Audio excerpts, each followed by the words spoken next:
Officer on duty എന്ന ചിത്രത്തിൻ്റെ മൂന്നാം ദിവസത്തെ ഏറ്റവും പ്രധാനപ്പെട്ട കേരള ബോക്സ് ഓഫീസ് കളക്ഷൻ റിപ്പോർട്ടാണ് ഇന്നൊരു വീഡിയോ ഭാഗത്ത് ഉൾപ്പെടുത്തിയിരിക്കുന്നത്.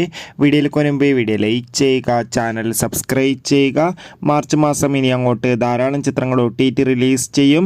നമ്മുടെ ചാനൽ ഭാഗം പരിശോധിച്ചാൽ ആ വീഡിയോയ്ക്ക് കാണാൻ വേണ്ടി സാധിക്കുന്നതായിരിക്കും. ചാക്കോച്ചൻ, പ്രിയാമണി, ജഗദീഷ് എന്നൊക്കെ പ്രധാന കഥാപാത്രങ്ങളായിട്ട് ചിത്രമായിരുന്നു ഓഫീസർ ഓൺ ഡ്യൂട്ടി. ചിത്രത്തിന് അതിഗംഭീരമായ പോസിറ്റീവ് റെസ്പോൺസ് ആയിരുന്നു ആദ്യ ദിവസം ലഭിച്ചിട്ടുണ്ടായിരുന്നത്. അതുകൊണ്ട് തന്നെ ഏവരുമേറെ ആകാംക്ഷയോടെ ചിത്രത്തിൻ്റെ കളക്ഷൻ റിപ്പോർട്ടും അറിയാൻ വേണ്ടി കാത്തിരിക്കുകയാണ്. ചിത്രത്തിന് ഇന്ന് മൂന്നാം ദിവസമായ ശനിയാഴ്ച കേരളത്തിൽ അതിഗംഭീരമായ മികച്ചൊരു ബുക്കിംഗ് ആണ് നടക്കുന്നത്. അതുകൊണ്ട് തന്നെ ഇന്ന് മാത്രം 1,85,00,000 അടുത്ത് വരെ കളക്ഷൻ നേടിയെടുക്കാൻ വേണ്ടി സാധിക്കുമെന്നാണ് ട്രാക്കിംഗ് റിപ്പോർട്ടുകൾ സൂചിപ്പിക്കുന്നത്. എന്തായാലും ഓഫീസർ ഓൺ ഡ്യൂട്ടി എന്ന ചിത്രത്തിൻ്റെ കൂടുതൽ ബോക്സ് ഓഫീസ് കളക്ഷൻ റിപ്പോർട്ടിനായി